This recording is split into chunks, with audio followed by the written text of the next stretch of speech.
ఉగాది పచ్చడిలోని షడ్రుచుల మాదిరిగా శ్రీ పరాభవ తెలుగు నూతన సంవత్సరంలో ప్రజలందరి జీవితాలు ముందుకు సాగాలని మంత్రి పొన్నం ప్రభాకర్ ఆకాంక్షించారు. సిద్దిపేట జిల్లా హుస్నాబాద్ ఎమ్మెల్యే క్యాంపు కార్యాలయంలో పంచాంగ శ్రవణం పూజా కార్యక్రమంలో స్థానిక ప్రజాప్రతినిధులు నాయకులతో కలిసి మంత్రి పాల్గొన్నారు. ఈ సందర్భంగా ప్రజలందరికీ శ్రీ పరాభవ నామ నూతన తెలుగు సంవత్సర ఉగాది శుభాకాంక్షలు తెలిపారు.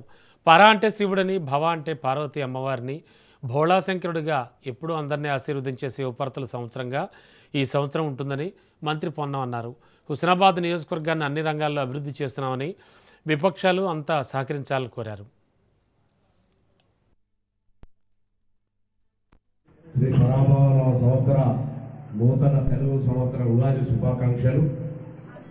ఈ ఉగాది పర్వదినం అందరికీ వచ్చే సంవత్సరం అంతా కూడా శుభం జరగాలని భగవంతుని ప్రార్థిస్తూ అందరూ సర్వేజన సుఖినోభవి. అందరూ పరాభవం అంటే మనకేదో అవమానమైనటువంటి సంవత్సరంగా భావిస్తారు. పరా అంటే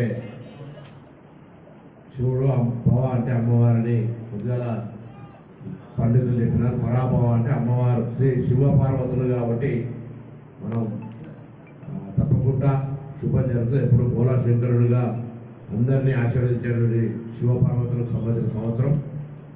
అయ్యగారు చెప్పినట్టుగా అందరం కోపాన్ని, అహంకారాన్ని, ఆవేశాన్ని, ఆక్రోశం అంటే ఇతరుల మీద ఏడుపుని ఇవన్నీ మనం దొరికించుకోగలిగితే అందరం సంతోషంగా ఉండగలుగుతాం. నాతో సహా భగవంతుని అదే ప్రార్థిస్తా ఉన్నా.